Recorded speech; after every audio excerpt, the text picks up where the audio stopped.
It's the savvy side of 9 to 5. Listen. Bueller. Laugh. And learn. Negotiation. This is what you do in business. This is The Focus Group with Tim Bennett. Staunch. And John Nash. Keep your clothes looking neat and clean. We're all business. Except when we're not. Hey, welcome to The Focus Group. Tim Bennett here in beautiful New York. And it's Pride season, right, John? Top of the Pride. Top of the Pride. I wanted to get that up early because last time it took you a little while to get into it. Warm up to the leprechaun? The Pride leprechaun? Right. So, hey, thanks to everybody who's joining us here live, 1 p.m. East here on our Facebook live feed. We're also streaming live over on YouTube. We have a YouTube channel there that has all of the shows, plus some additional content of some promotional clips, as well as other little snippets of the show. So you can catch up on everything we've done since we've done the video broadcast. And thanks to all of you who have been downloading and listening to TFG Unbuttoned on Tuesdays, because why are you laughing? There's a wisp of hair. You have hair. I have hair, and I was trying to mat it down. You're all laughing at me there. You know, I have no fear of being in a howling wind. My hair is going to do nothing. Richard told me my hair was too flyaway, so I thought I would fluff it up today, and now apparently it's an issue. No, there was just one string that was... I got a fan going here like Letterman used to. Yeah, that was, so you're set. So hey, yeah, for TFG Unbuttoned, it releases every Tuesday morning, and that's just a quick, very, as John says, consumable and commutable deep dive into some pop culture, more politics, and some other stories that come to mind to us. And this week we had some fun stories. We could all use a break from the nonsense that's happening down the corridor in D.C. The Boss Wash Corridor, yeah. It's a nonstop reality show. So I need a vacation from being a citizen. I don't need a vacation from my job or from the stresses of what we do. I need to take a vacation from America. Well, and that, you know what? Trump is right. On the campaign trail, he said our head would be spinning. We'd be doing so many great things. We're going to be winning so much. You're not going to be. We're winning so much. I have to take a break. I need to go somewhere where they're not winning for a while, right? Well, my whole thing, and this is, I guess it's a political comment, but I was listening to a show on the way in, and it was supposedly a nonpartisan, like just a talk show, and they had Republicans and Democrats on. And they said the biggest issue that everyone's concerned about is that we are not acting like Americans in that let's do what's best for the country. Right. So they said even in the Reagan administration, Reagan and Tip O'Neill or the Congress and Senate might not have agreed on everything. They knew they could get 80% of something. Let's get that done for the American people. We'll fight about the 20% from now until eternity. But if I can do majority of what I do is good, it benefits the country and benefits everybody. And they said what's happening now, and they went as far back as the Clinton administration and said it's now just become win or lose, and the American citizen has been taken out of the equation, and it's just two teams, and both have dug in.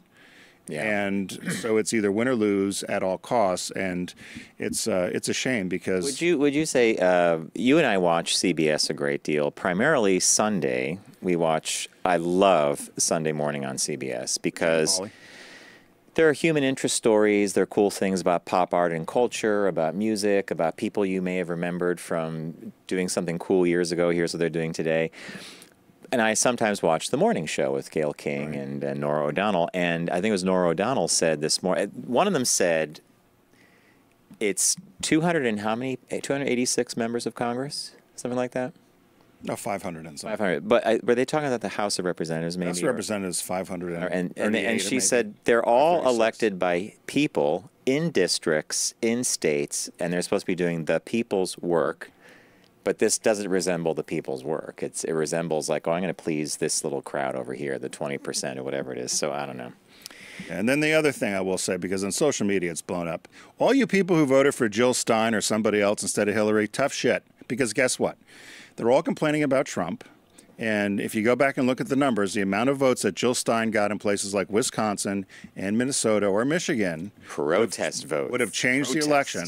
So anytime one of these Jill Stein, Bernie Sanders people gets on and starts complaining, I was like, you might as well have voted for Trump, because what you've essentially done is you gave your vote to somebody other than Hillary Clinton. So I don't want to hear you bitching and moaning that Trump is doing all this nonsense. Hey, look.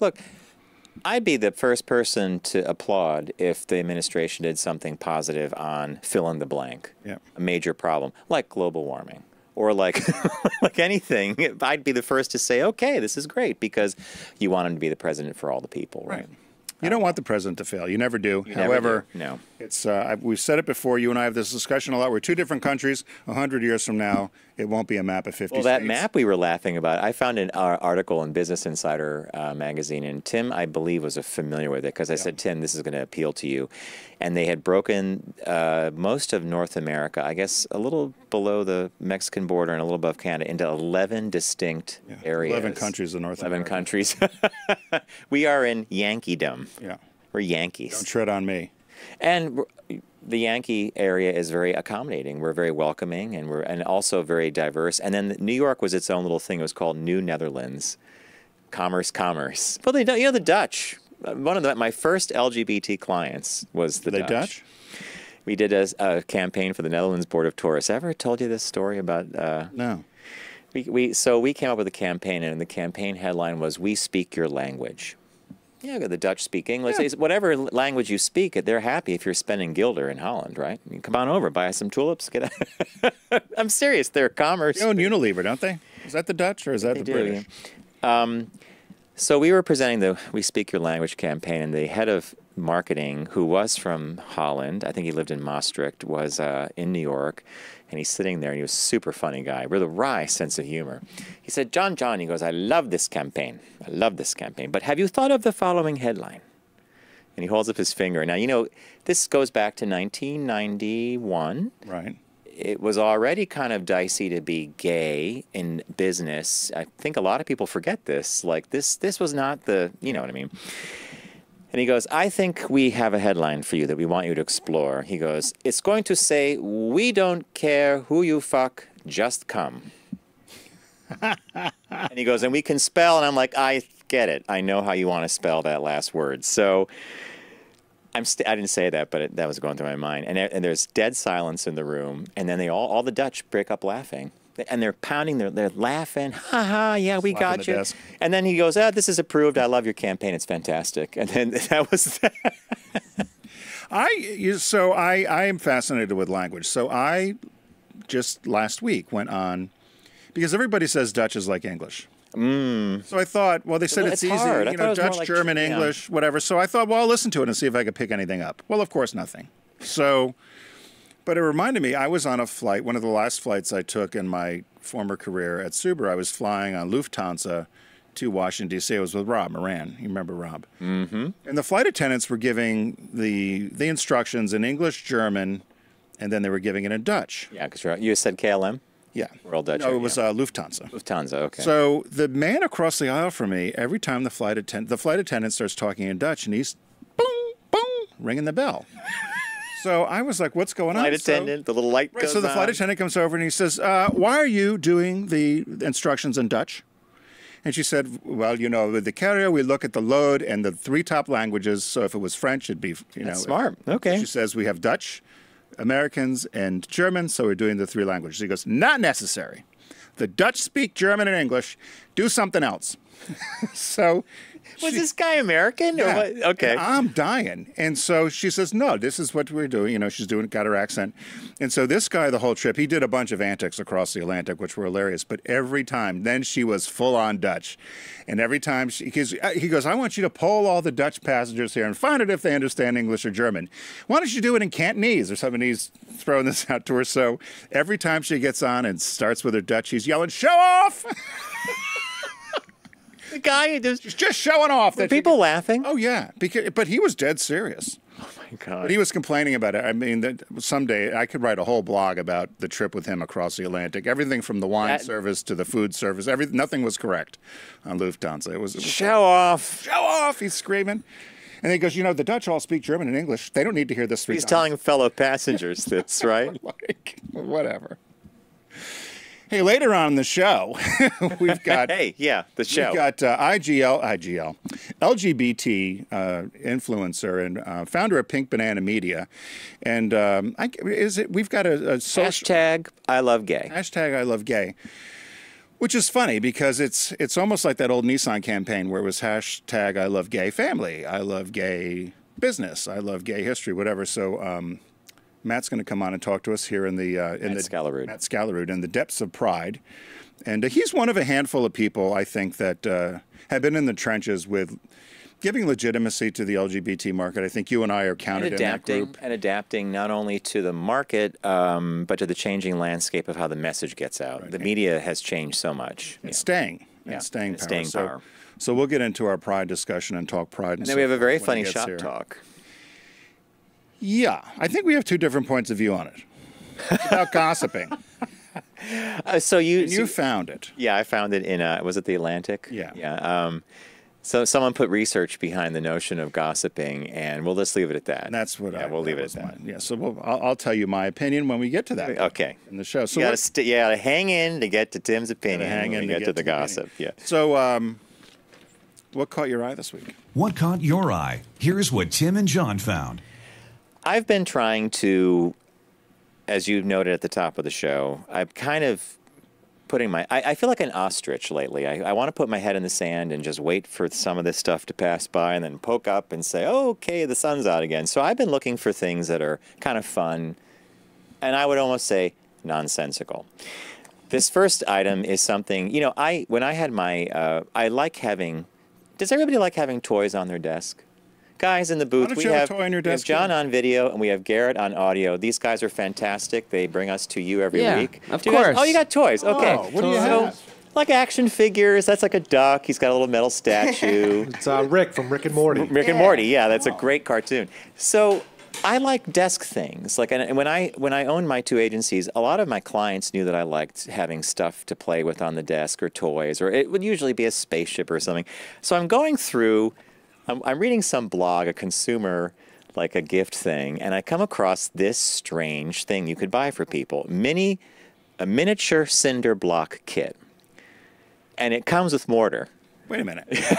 Cinder blocks? They're miniature cinder blocks. They're 1/12 scale. And made out of cement. There is a video. See the quarter? See, what they did is they put a quarter next to the. Wow. That's how tiny they are. Well, see here when I was putting the deck together and I did the run, I thought they were mini like. No, 8 inches. They're super tiny. Oh, okay. They're super tiny. And so turn your desk into a miniature construction site with these fun 1/12 scale mini cinder blocks, handmade out of real cement. Small but substantial, these cinder blocks are just like the real ones and make a fun toy for tinkerers. I like that one. Love the palette. And do-it-yourselfers.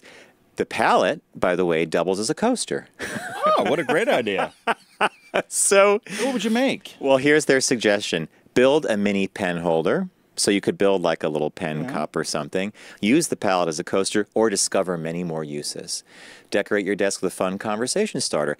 I starred that one right there. So if you bought this, and by the way, the mini cinder block kit is $22.49. They're making a bundle, aren't they? I would make some kind of crazy thing, like I would just use the mortar, not a pencil holder, I just make some kind of little display and put it on the corner of the desk so it would be a question. Someone would ask about it. It would be a conversation starter. That's what that is.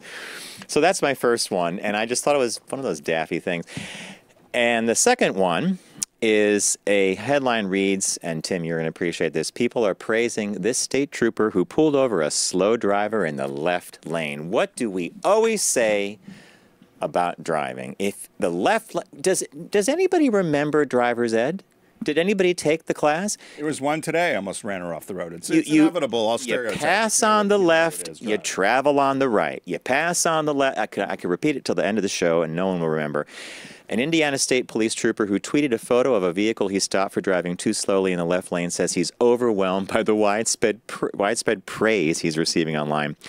Sergeant Stephen Wells, but it looks like Wheels, W-H-E-E-L-E-S, Wells, stopped the driver Saturday on Interstate 65 about 35 miles south of Indianapolis after about 20 vehicles had slowed behind her. So she goes, this caravan of cars goes by, and he pulls her over, and he posted this tweet.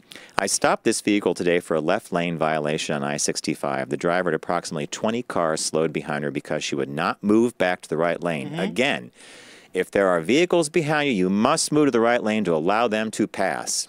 Well, she probably said I was going 55 or 65, whatever it was, and she wasn't moving. And you're right. And he pulled her over because, and ladies and gentlemen, pay attention to this one. It is illegal to go too low, too far below the speed limit, and too high. Yeah. His posted limit was 70. She was somewhere well below that. Well, then good. I'd have bumped her off.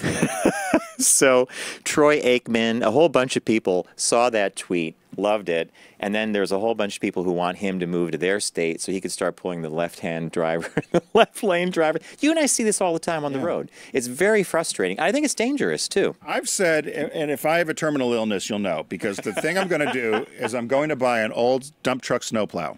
Yeah. I'm going to buy a junk. I'm going to drain my retirement. You don't have to drain your retirement account to buy a junkie. No, I will when you hear what I'm going to do. Okay. So I'm going to buy this old big dump truck snowplow, load it with sand so it's nice and heavy, and then when somebody like her is on the road or some of these other people doing stupid things that I see, texting, driving, on the phone, I'm going to hit them. And then when you hit him, from behind. You know what you could say when you hit him? What? Top of the pride. Top of the pride. I told that story to Richard and a few other friends. Some agreed with me because I thought if someone said to me, "You've got 8 weeks to live," here I go. I'm going to go get the dump truck.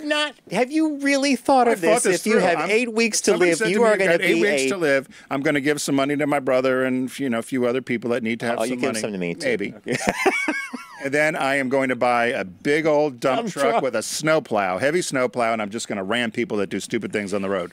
And then by the time you whatever.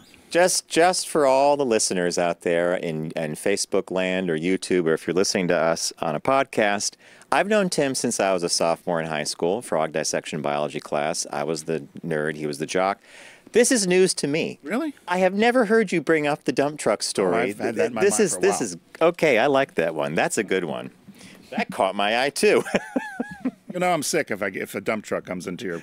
I looked at fire engines too, because I thought the fire engine would be a good idea because it's going to chase you. Put the lights on the siren. Oops! Get out of my way. Spend all your money loading that thing up with diesel. Drive slow all day. Fire truck. Yeah. I saw one for sale in Rehoboth, $3,300. They're not bad. You can get an old fire truck for a pretty cheap price. This is the mind of Tim Bennett. All right, what caught your eye? What caught my eye? So, so we've talked about this with our friend Aaron McHugh about the lemonade stands and all the. We always stop and get lemonade from kids. It's that time of season with the kids with the lemonade stands, and it's our youngest business owners. Not only here, but it happens. A lot of kids in the UK sell lemonade as well. But there's a big issue now in a lot of towns and cities where the lemonade stands are being shut down for lack of permitting, lack of health codes, business violations in the towns. So this is serious. Yeah. So we're talking about kids and Country Time Lemonade, right? Like the powder. Right. So Country Time Lemonade is owned by Kraft Heinz. Okay. So they're owned by them. And one of the guys Adam Butler, who's the general manager of beverages, saw this story about these lemonade stands that are being shut down around the country for violations. He said, I thought it was an urban myth. He said, I looked into it and realized, that these were true stories. So he said, this was ridiculous. I mean, every kid. This is a rite of summer. It's an American pastime. This is every 5-year-old's dream come true. I'm going to make enough money to buy a Matchbox car. So what they've decided to do, they've created a team that goes out to help pay fines and permits for kids nationwide so they can run their lemonade stands. I can't believe this even exists. Go on. It's a whole division within Country Time called Legal-Ade, A-D-E. Okay. And they will cover up to $300 for a permit for a kid who was fined in 2017 or to buy a permit in 2018. So if you got fined last year, say $150 or $200, just show them your fine and they will reimburse you the $150 or $200. Up to $300 they'll reimburse you. They'll also pay for a permit for you this year.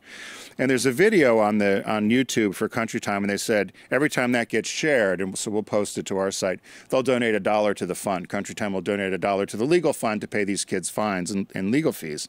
They said last week alone, 2 Denver brothers selling lemonade for a charity got their stand shut down because they never permit. In Texas, 2 sisters set up a stand to help raise money for Father's Day's presents. They were shut down and fined for not having health department approval. Maryland, 2 kids got a fine. It was $500. And they said it's also happening outside of the U.S. In East London last week. A couple of kids were fined 150 pounds for running a lemonade stand that wasn't approved by the town. Where did you find this? This was on CNN. You saw it on CNN. Okay. Yeah. So to apply for the reimbursement, parents or guardians, you can upload a picture, or you can show a picture of your fine. As I said, they've got already on their budget about $60,000 to $70,000 to help pay these fines across the country. They said the one thing is, here's some of the fine print, though. If you're over 14 and your lemonade stand gets shut down, you're out of luck. It's only for 14 and under, so it's for kids. And they said it runs through August 31st.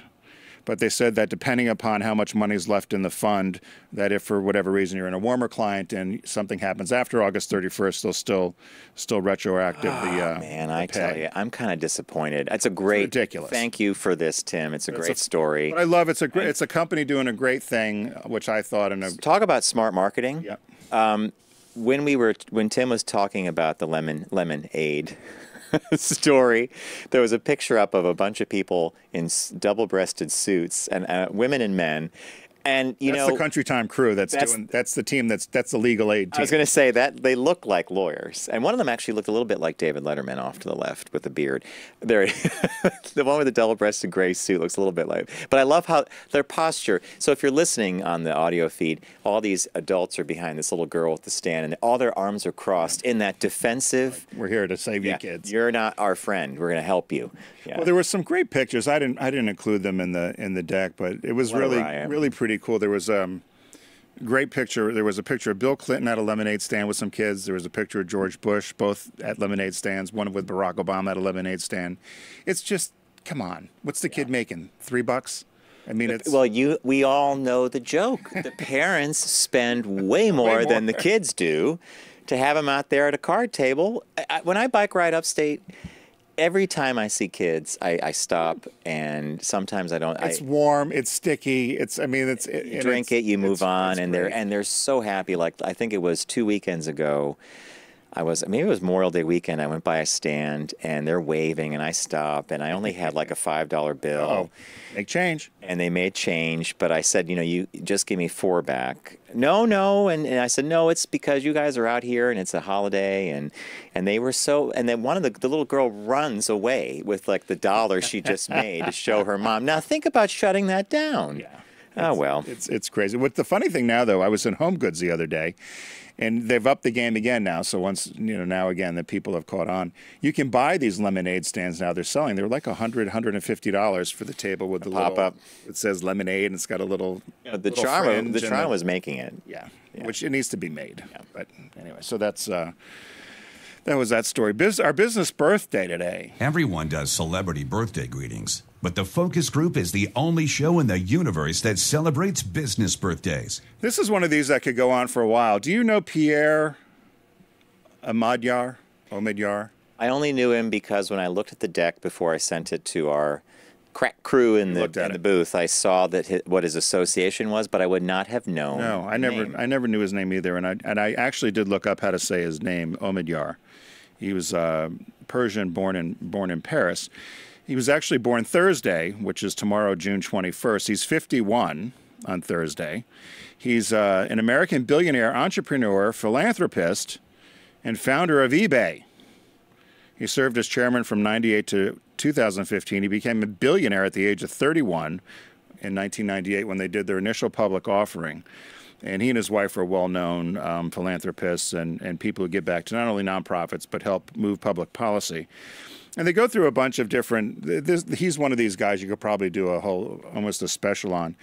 But he had interest in computers when he was younger. He started working at, you probably know this company, Claris. It was an Apple. Yeah. Apple I do remember Claris quite well. He worked on the Mac Draw 2. Mm-hmm. Yep. That was one of his jobs. And while he was doing there, he started developing code for different types of e-commerce companies. And one of them was this thing he called Auction Web. Oh, the precursor to another thing we missed out on. Auction Web. We missed out on. So he started this Auction Web in 1995, and he put up an item on there which was a broken laser pointer. And this guy who's pictured here, if you're watching our feed, that's Mark Frazier. He couldn't afford a new laser printer. He did a pointer. One of those little things with the red. Yeah. So he did presentations around the country. He was a salesman. He's from Canada. So he went and looked and found that this auction site had this broken laser pointer. He thought, I'll buy it and try to figure out how to fix it because I can't afford to buy a new one. And so Pierre laughed and said, who would buy this junk? And little by little, they just started putting stuff on this site. And the little bit of fee he would take, he would help redevelop the site. Well, you know how that works. We'll make it up in volume. So he said in 1996, he signed a licensing deal. This is what really helped turn him around. He signed a licensing deal with an airline to offer tickets online and hosted 250,000 sales of airline tickets. And then in 1997, so he started in 95. In 97, he hosted 2 million sales for the year. But by the middle of that year, he was doing 800,000 auctions a day. And the company was still under the name Auction Web. Before it became. So he wanted to call it Echo Bay was the name of the company he wanted to call it because there was a place he would visit that he thought was really cool. The problem was there was a Canadian mining company called Echo Bay Mining, and they wouldn't give up the name. Yeah. So he just took off the co and used D, and that's how it became eBay.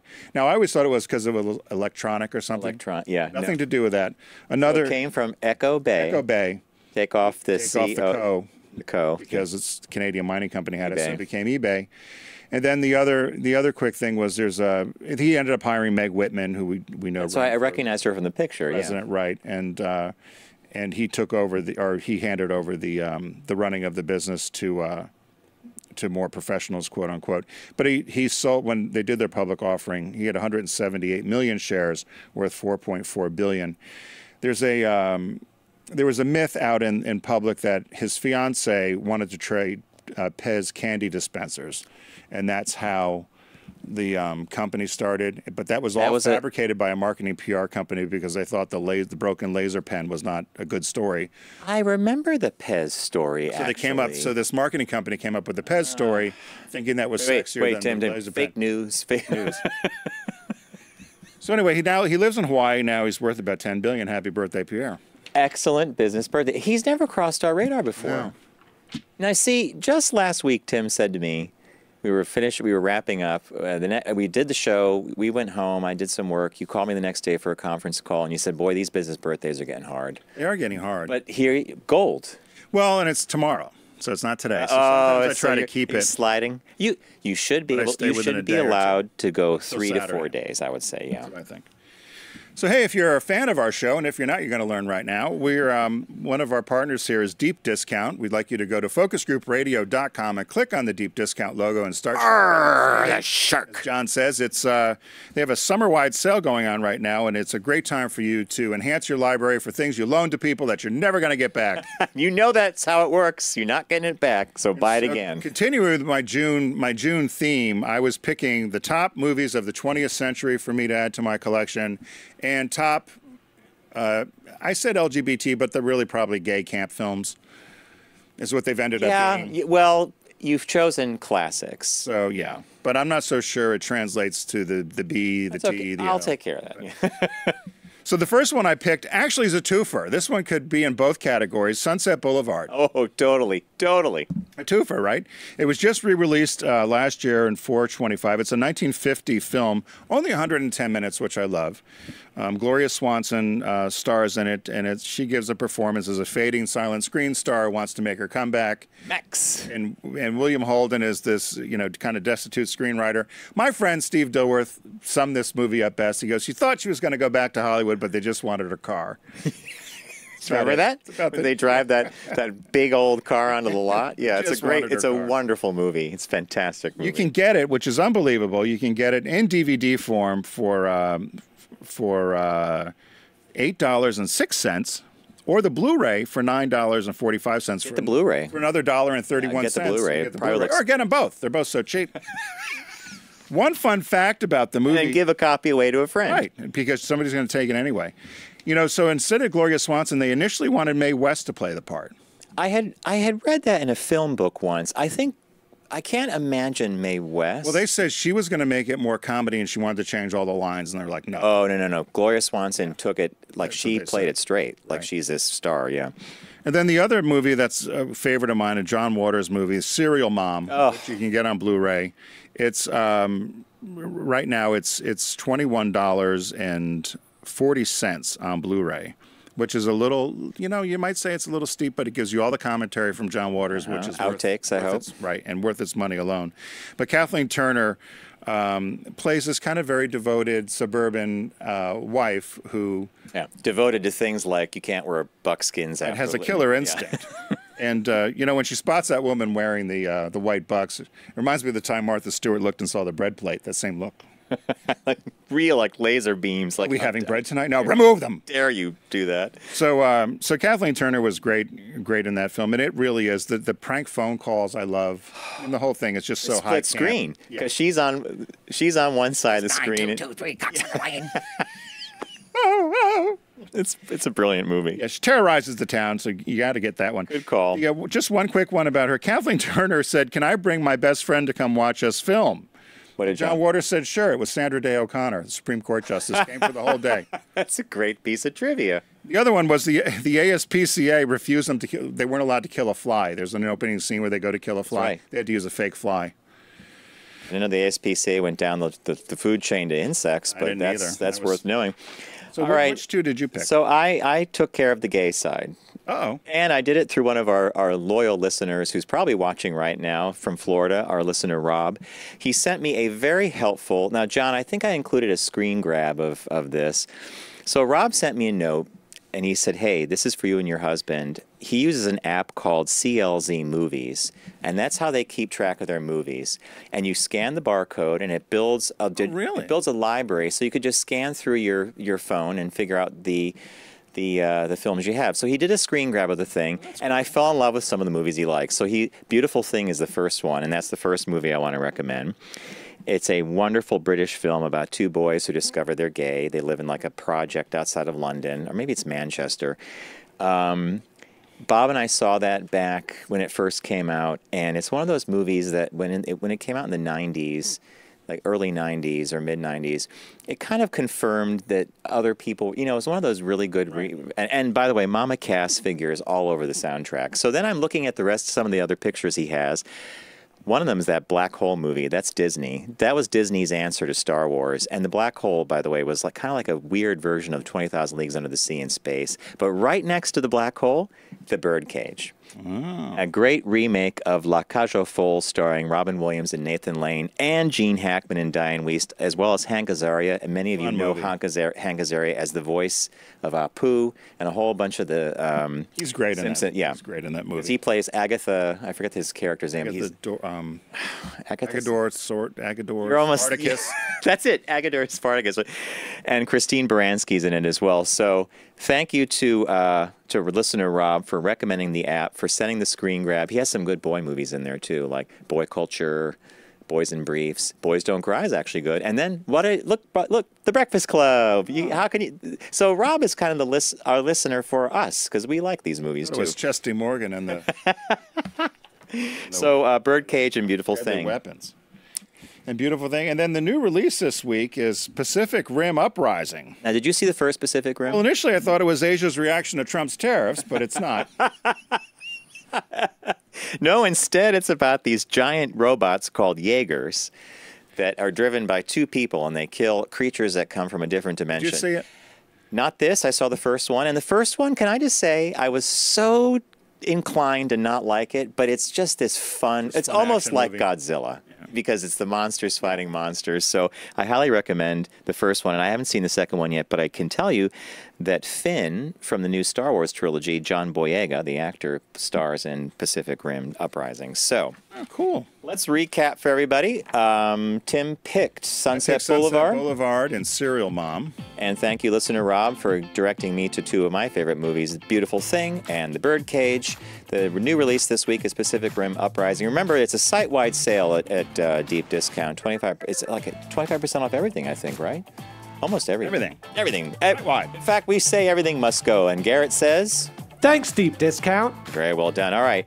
We're going to take a quick break. When we return, we are going to be welcoming Pink Banana Media's Matt Skallerud, and he's going to be talking to us about the ILoveGay influencer campaign, and that's the ILoveGay Spotlight. Influencer Spotlight. We have to figure that language out. But we'll be right back after this break.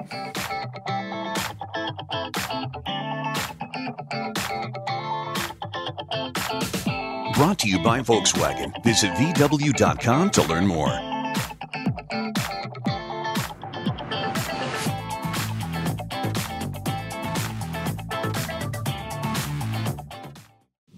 Focus on the savvy side of 9 to 5 with the Focus Group. Try, really try. Listen, laugh, and learn with Tim and John. I never try anything.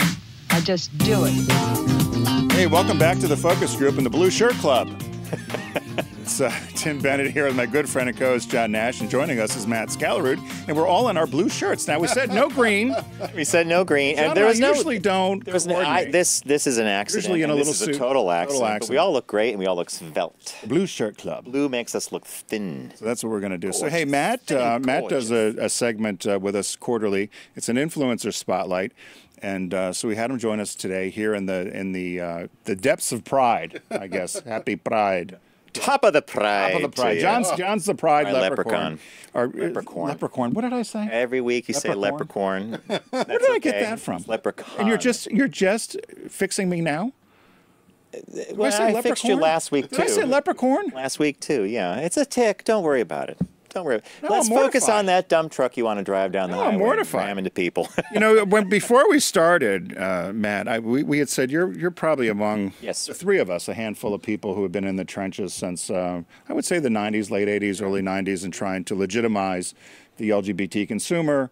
And we've seen a lot of people come and go, and you're one of the few that have evolved and survived. So congratulations as we are here in Pride Month. So what do you have going on?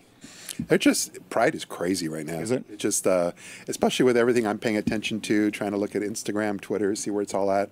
Because it's great. Twitter, they embrace it. They've got if you hashtag Pride 2018 or Pride Month or Pride in almost any language, they put this little beautiful icon emoji, onto. They kind of append it on automatically. So all it does is just make everything jump out as beautiful little heart with a rainbow.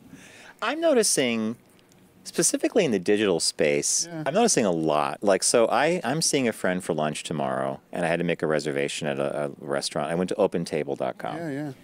The O in OpenTable, if you go to OpenTable, is a rainbow O. And I don't remember them doing that in previous years, but it's those little subtle things that I think are just really interesting.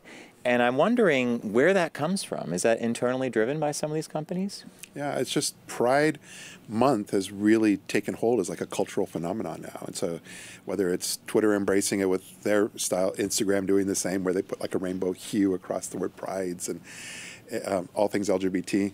But you're seeing on the company and corporate level, they're just the embracing, no matter what direction the politics seems to sound, companies are still just marching right along and understanding that. That's good. Well said, yeah. So I think I've said this before, but sometimes I struggle with searching with the hashtag. Yeah. And so if you just went into a search engine and you did hashtag Pride 2018. Yeah.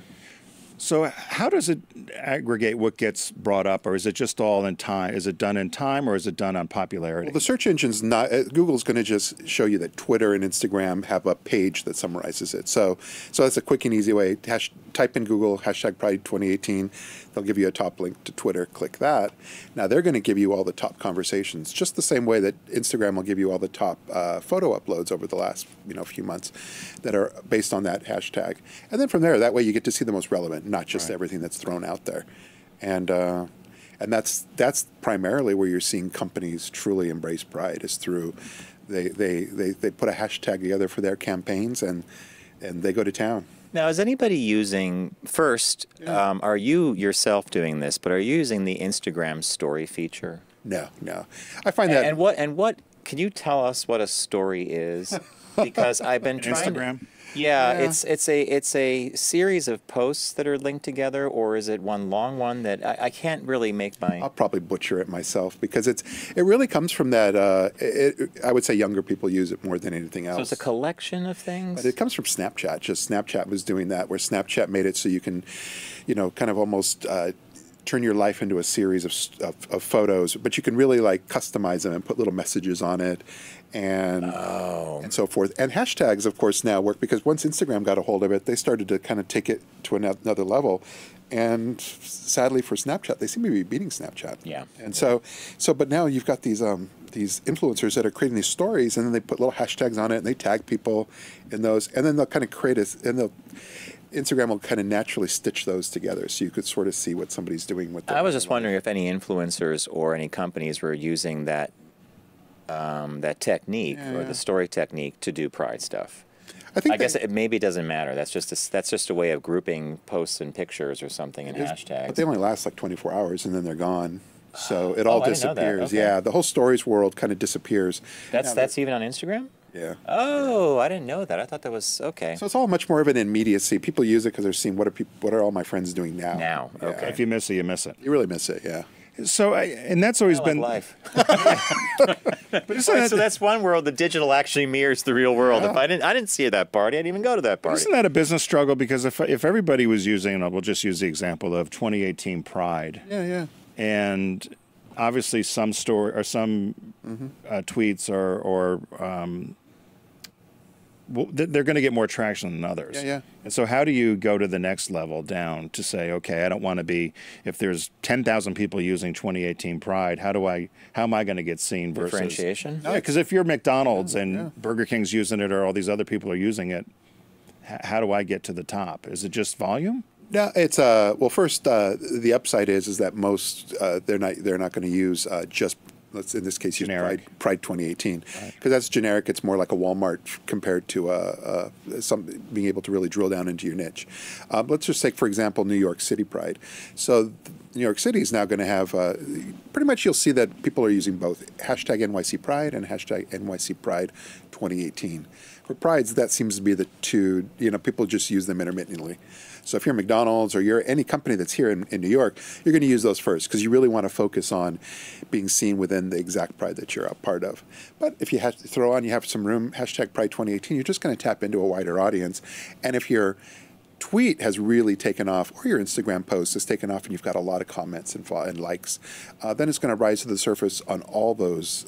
If somebody's searching or just kind of reviewing NYC Pride, hashtag NYC Pride or hashtag Pride 2018. Now, speaking of companies, you were going to speak to us about one that was a bit of a surprise to me. Yeah. Not that they are doing it, but the length of time they have been in the market, and that's Procter Gamble, or P&G, one of the largest packaged good companies in the world, right? And the other was T-Mobile. Yeah. So P&G has been doing this since 1994, which was an eye-opener to maybe even earlier. 92, maybe? 92. They did domestic partnership Benefits in 92. Yeah. So how do they utilize Pride? I mean, they gave us a couple of examples. Gus Kenworthy was the Head & Shoulders spokesperson, and I think they called that on the shoulders of greatness or something. Are they creating short-form content? Are they doing posts? And I wonder how that's received by the LGBT community. Well, this year they're a little different than others because they've kind of, I would say, they probably would say they've evolved, where it's not just an LGBT campaign. Their hashtag that they're running with is hashtag Love Without Bias. That's it, Love Without Bias. So it kind of has an edge to LGBT, but then it doesn't. It kind of attaches to any communities that feel like they've been marginalized, I suppose. And so they've got a whole video campaign series that they're putting together that's interviews with a variety of different people that have a story to tell with this Love Without Bias hashtag theme. And then they're running it mostly on Instagram. So you go on Instagram and you see the whole campaign from Procter & Gamble kind of come to life. And they didn't choose Facebook as a platform? well, you wouldn't see. That's the thing, Facebook wouldn't really make sense because Facebook, you're still limited. First, if it's the individuals they're talking about, you're still limited to whoever their maximum 5,000 friends are going to be. And if you put it on the Procter & Gamble business page, it just gets lost in the shuffle. So by putting it on Instagram, at least you can really tap a wide audience that's not limited. And though that's key. So there is no upper limit. It can go as far as it needs to go. That's why people even use hashtags on Instagram and Twitter, but not as much on Facebook, because Facebook, there's no real reason to. You're reaching your people just because it's limited to your friends, family. Circle. So Instagram, you can have as many friends. You're not limited by the amount of... You're not limited by how many people can look at you, but you are limited by how many people you can look at, which is 7,500. So that's why it's more of like a look at me, celebrity. Right. It resonates more in that direction because it's much more about look what I'm doing now, as opposed to let's look at each other, which is why Twitter is let's look at each other. What I thought was interesting about them, and John had mentioned this, that they started some of their some of the campaigns during the Winter Olympics, and that's where I think we saw the Head and Shoulders commercial with Gus Kenworthy. Yeah. I did take. Maybe John, you can debate this with me. They said they were the first company to use a pride flag in a national TV commercial. Oh. I'm not so sure that's true. I think Orbitz did. Orbit, Now, they might not say that's national, though. I don't know if Orbitz was just cable buy. And if they were doing spot cable or regional, so that's, I thought, a little on the typical, well, that's company, like corporate. sharp knife, slice it and dice it. It's like when General Motors said they were the first to offer domestic partnership benefits until we corrected them. I think nowadays people ignore all that. I'm the biggest. This is the first, because you hear it from so many, and you're like, there's no the fact checking. Fact checking is a little tough nowadays. And sadly, that the history doesn't always carry the weight with the consumer as it used to, depending on the age, I think. I think older consumers do pay attention because they remember when nothing was there and the company spoke up in their behalf. It was like, wow. The bigger business story about Procter & Gamble, to me, is since they have been in market since '92, or they have recognized with doing things with HRC and other community things, and this huge consumer products company, different than, for instance, Ford Motor Company, that made a big noise about what they were doing, and then had all the protests and had to back off because of the backlash they got. I'm surprised, considering these are such Americanized products, such household products, that there was no backlash. But maybe it's because they were quiet about it. And if you weren't in, you wouldn't see it unless it was directly targeted to you, which was kind of Subaru's approach. I wonder what internally has been discussed about this and what they've received mail-wise and communication-wise that they would never talk about. I'm not buying Head and Shoulders ever again because that dirty, whatever the language is. That's an interesting thought process, but it is 2018. But they've always been. And it is 2018, meaning the more things change, the more they stay the same. So I suspect that something might have happened there. And your other company that we wanted to talk about, which I marched in last year's New York City Pride Parade with my husband, Bob. His company had a very big presence. It was their first year in. They were one of the top line sponsors. And we weren't far behind the T-Mobile crowd. Oh, yeah. And that was one excited group of people, man. I don't know if did you go to the parade last year at all? No, I missed it last year. But you could still, they make sure that they're not hiding. You could still see it online so well. That's why. I mean, they're probably one of the best when it comes to just T-Mobile? Expressing or showing what they're doing in the real world and really bringing that online. And it's Twitter, Instagram, and I watch a lot of it on Twitter. But they use the hashtag Unlimited Pride.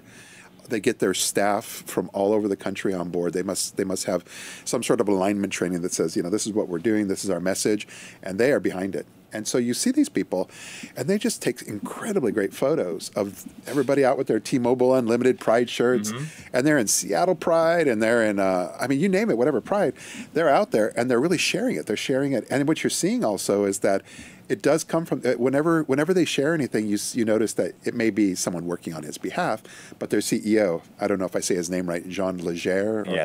Anyway, he seems to be all over those, and he'll like them, retweet them, and I don't know personally if it's him, but it shows that the company is very much behind this from the top down. Wait, when you work with your clients, and let's say you were working with T-Mobile, does ROI come up?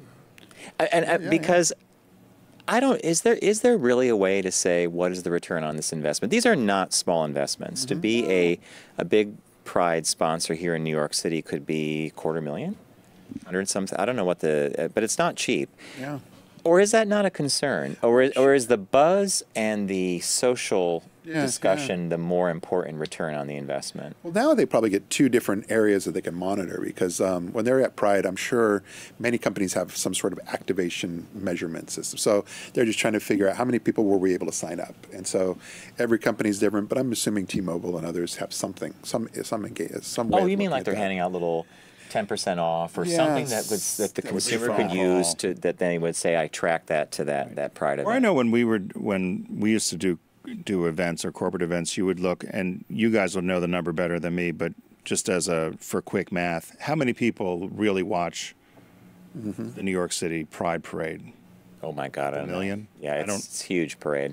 So if you said, okay, what would it cost me to buy How much money would I put in LGBT media to reach 2 million people? Because people do pay attention who's going down the street, right? Yeah. So if 1 million people paid attention who's going down the street of the 3 million that are there, what would it cost me to reach 1 million people in a magazine? What's the cost of someone's attention? Right. And so then you would say, okay, so I could either do this or do that. Yeah. And the live version of the T-Mobile float and the interaction with the crowd may be a better ROI. But you're right. You're not going to be able to exactly measure it. We joked about that with Wells Fargo when they took the chuck wagon. I called it the stagecoach up and down. We were at Pride in Fort Lauderdale. Fort Lauderdale during a huge thunderstorm. Hurricane.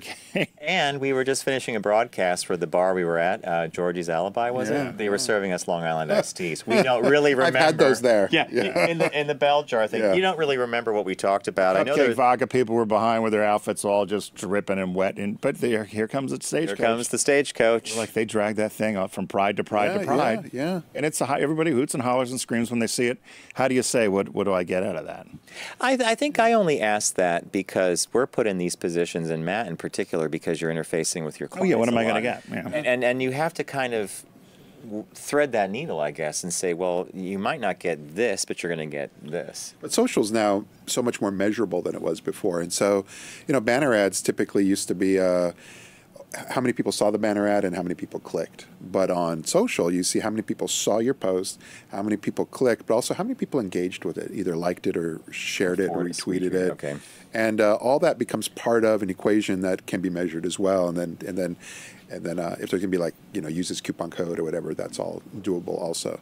But primarily, the measurement side is pretty well down. Are you good about doing that, liking things, knowing that that's a measurement? Because I think a lot of people just, that's cool, and they might not hit the like or might not hit the share. Which is why it's nice. In general, it's just sort of a averaging numbers game, which just means that way you always know how well somebody's doing. So let's just say someone's got a Twitter profile and they have 100,000 followers, and they post all these things all day, but they have 1 or 2 likes. Well, by default, you absolutely know that almost no one saw it, because if people saw it, that's a nasty thing, right? If they have 100,000 people, but only 2 people liked it. Math is nasty, and it's all just very transparent. So, because in general, if you had 1,000 people see a post, the minimum you would probably get is like 1% engagement, which means you'd probably have at least 10 likes out of 1,000 viewing. So, if you've got 100,000 people following, you would assume there was thousands 10,000 looking at it, so you would see all the likes, but you're not. You are if you're like Tyler Oakley and you're engaged with your audience. That goes back to what we talked about before. Yeah. If it's a two-way street and you're actually doing the things right, but if you're not and you're just posting, the numbers game isn't the people following and so forth. It's really how engaged are people with the posts of that thing. How does that happen though? If you have, because we know people that have these astronomical numbers in podcasting or something. But you're right. You look at it and 2 people liked it or 1 person shared it. How does that happen, though? How did they get so many? Well, Unilever's actually gone after it publicly. I mean, as far as saying, we want to work in this environment, we want to work with influencers, but too many of you guys have been buying your followers. So they're buying the followers. Okay. And so what they're doing is there are systems, though, in place to be able to figure out how many of those are real and how many are not. But you could, as a common, regular person, you could just click and you could get a pretty good sense right away if the followers are real or if they're not. They're just fake followers, don't usually have pictures. They have funny little. Yeah. Where do you buy them? Overseas? China? No. Actually, we're all constantly solicited. It's this stuff is just like the number of people on Twitter and more on Instagram. Just soliciting that. It's strong. They're just there. So I've never gotten anything for that to buy. Yeah. You have to ignore them. You don't follow them. You don't want nothing to do with it because they're toxic. And that's for Instagram and Twitter. On Facebook, I got a lot of friend requests from people, and you go to the page, and there's a profile picture, a couple other things, and I always look for mutual friends. And if I see no mutual friends or no friends at all, I'm like, this is totally. Yeah, you can't be following those people. Yeah, you don't want to click on that. Wow. Yeah. So are you going to go to the parade? So New York's. Well, you're traveling, aren't you? No, actually, I'm here. I'm here for New York's parade today. Yeah. It's this coming Sunday. Yeah, so we're going to be there. We're going to be there, with the booth, and we have some influencers from Michigan coming out from Detroit. They're going to come out and do their thing. So it should be fun. Why Michigan? Oh, they just we work with folks all over the country now, and they just happen to be working with us and saying we want to come to New York, and we said, hey, we want to have you. We have a booth. Yeah. Come on in. Yeah. I feel like an old salt, but is there still the circuit parties and all the boom, boom, boom? There are the dances. There's some There's some roof. There isn't. Pier Dance was moved north because the city is actually repairing the pier that they used to have it on. So it's up in the 40s, I think, or. Okay. But they're doing a pier dance. They're doing a rooftop decks dance somewhere. There's a whole bunch of festivities going on. So yeah, it is. I think depending on how you want to interact with Pride in the city, there's a wealth of things to do. There's the garden. There's the center has their annual garden party, which is a food thing and lots of cool people. So it's a great weekend, and the weather looks to be sunny, dry, and 82 or 85 or something, which is you want that. You don't want 95 in Pride, and you don't want thunderstorms. And I've been to Pride parades because I've lived many places, but I've also been to other bigger cities, large cities, Pride parades, and there's nothing like the New York parade. And so if you happen to be in New York or you're close by and you want to experience it, it's worth a trip and worth a visit. Coming up from Philly, we used to come all the time. I haven't been in a number of years, but it is by far probably the grandest. The granddaddy. I used to always watch, and when I marched with Bob last year, I was totally blown away by the response from the people on the sides of the road. And it's as Tim said in last week's show, March. It's important to be seen. Yeah, really. Anyway, Matt, you're going to be joining us again in the near future, and you're going to be bringing some of those aforementioned influencers into the studio with you. Yes. But I want to thank you for joining us today on the show and talking about this. Is all kind of fascinating to us because it's a conversation that we used to have differently back when we were all first starting out, and you've actually transitioned, as Tim said when we brought you on for the segment, through all these things really beautifully. So it's a pleasure to have you on and to see you again. And we're going to see you in probably like a couple weeks. July, August. Yeah, something there when we can get schedules arranged. Yes. When you're here. I didn't think summer schedules were going to be so tough, but they seem to be. Hey, got places to go in Pride. Top of the Pride to you. There's places to go. Leprechaun. I'm mortified now. I want to go get that all cut out. Leprechaun. I wrote it down. Leprechaun. It's archived and saved for future reference. Uh-oh. Well, I'm not going to use it against you, but no, you anyway, will. Matt Skallerud, Pink Banana Media. He is with us today for the ILoveGay Influencer Spotlight segment. You're going to be joining us again in a couple of weeks. Happy Pride. Thank you. We're going to take a quick break and return with a quick shop talk on gossiping.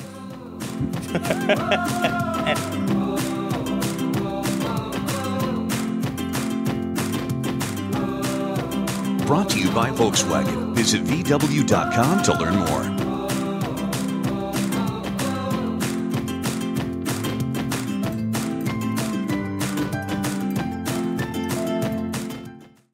Focus on the savvy side of 9 to 5 with the Focus Group. Been in business a week. I got more money and I know what to do with. Listen, laugh, and learn with Tim and John. Herrera Rocher. He is doing well. I know they were not good. Welcome back to the Focus Group, and I am mortified. John telling me that I've been saying leprechaun all these weeks, and nobody's corrected me. I think it's kind of funny. It'll show up, and when we do one of our best ofs, I know you've got it archived. Did. I know. Leprechaun. Why did I say leprechaun? Anyway, thanks to Matt Skallerud for joining us. And it's funny because we did have a last-minute change out, so we were glad that Matt was able to... Matt is always a smart, fun guest, and you're right. He's been with all of us on that LGBT marketing train for some time, and he's adapted and evolved, and I think he's a super smart guy. We also saw that you called Billy, but the time got away from us, so we weren't ignoring you, but as the train was going forward and schedules hit... I think he was calling about your dump truck. Are you going to talk about my dump truck? Well, John found this shop talk, and I had mentioned earlier in the show, the title is Gossiping is Good, and John asked what I thought about it, and I laughed when I read it because I thought this is so John. I would look at it and say gossiping's good and then just leave it there. It's a very wonky piece. And you love a wonky piece. I do, because so it gets into the weeds kind of quick. Which we're not going to bore everybody. So what was your takeaway? My big takeaway is this. As little as 3, and this is the researchers, as little as 3 to 4% of gossip is actually malicious. Everything else is just us relating to other people, and the way we do it is by talking about someone else. So I guess I've always associated gossip with, I didn't realize you put up Lucy as a GIF. Yeah. Oh, that's hysterical. Because Lucy and Ethel were known for that. This is your conscience. You've been gossiping too. Here's how word on the street is that gossip is the worst. Ann Lander's advice column once characterized gossip as the faceless demon that breaks hearts and ruins careers. The Talmud describes it as a three-pronged tongue that kills three people: the teller, the listener, and the person being gossiped about.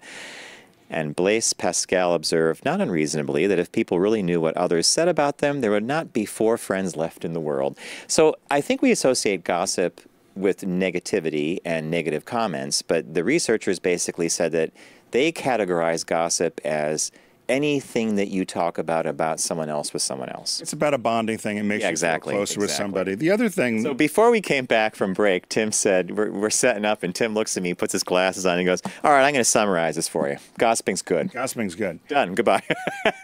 But the Dutch, again, the Dutch play a role here today. They've been all over the show, Dutch are right? good, and they know English and German.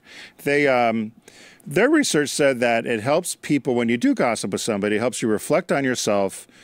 You learn a lesson, or you may learn a lesson. You'll feel proud, and you may better yourself because you'll learn a lesson from saying, oh, did you hear about what so-and-so did? Had or went through. Can you believe what happened? Or here's how they handled it, and you take that and you process it. And they said it goes all the way back to when we were developing as humans, and we had a bonding where you would groom each other and pick the fleas off each other. But that was a way of being communal and being being close and sharing.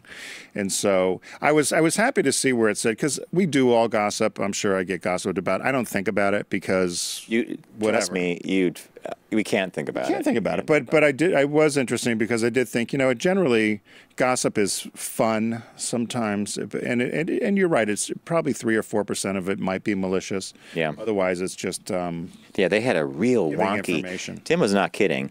They had something called the law of inverse accuracy. And then I looked at it. It came from the Atlantic, which John loves. It's a little wonky, yeah. So it was C equals parentheses TI. There's this equation they used to actually figure out where the gossip fell on the positive and negative scale, and it's like the New Yorker magazine with me. But I start reading it and I get a paragraph and I'm done. You know what? I had a subscription to the New Yorker for years because you wanted to. I felt I needed to, and I wanted to. Like the head of Criterion, who said our bookshelves often reflect who we are, who we think we are, and who we want to be. So I thought the New Yorker, I was going to get. I have to admit that I never got through an issue. Oh. Because I'd start reading and it was, You get to the point and then you realize there's 5 more single-spaced pages to go. And then it jumps to the back of the magazine. And you're like, no, I'm the same way with you. I'm like, I'm supposed to want to like this. But that's why Spy Magazine and Entertainment Weekly were my 2 bests. Oh, I loved Entertainment Weekly when it first came out. It was all nuggets, little things. It's People Magazine or USA Today. Exactly, little snippets. Best states to retire. Oh, I'm here. Done. If I read something good today. Mets won. And of course, Spy Magazine, if anybody remembers Spy, you had to really, really work at reading that one because they used to do things that ran around the page and all those little pictures and stuff. Highlights for adults. Highlights for adults. All right, so we conclude with gossiping can be good because of all the things we just highlighted. So, top of the pride, everybody. We want to thank everybody for joining us today. Thank you, Tim. Thank you, John. Thank you, Garrett. We want to thank Deep Discount. It's the June site-wide sale. Go fill up your cart. Tim recommended some great movies. It was Sunset Boulevard. Serial Mom. Serial Mom is fantastic. It's one of Tim's favorite. I recommended Being There and the remake of The Birdcage. The release this week is Pacific Rim Uprising. Probably a fun film. I'm not going to read into it too much. It's action. Well, you like the first one. It's like Godzilla stuff. People fighting. Big thanks to VW of America. They've been with us for over 8 years now. We are submitting to their management team and their marketing crew, which is a lot of fun, all the road trip ideas that are going to be happening later on around some of their most cool and iconic new vehicles. Atlas, possibly Tiguan, possibly Jetta, and hopefully the new Arteon, which is kind of an upgrade to your CC sedan, which is a very sharp car. Sexy Halo car. A sexy Halo car. I don't know if my all-track wagon's a Halo car. No. It certainly does its job. Utilitarian. It's utilitarian. But hey, it's a good-looking utilitarian car. So don't text and drive. Arrive alive. If I forgot anything, except Top of the Pride we did already, right? Yeah, well, you got to do it the right way. Top of the Pride. Be safe.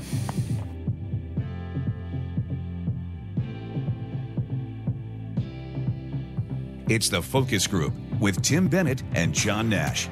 formerly on Sirius XM satellite radio, and now accessible on all platforms. Subscribe, like, and rate us on your platform of choice. Learn more at focusgroupradio.com. That was a stunning focus group.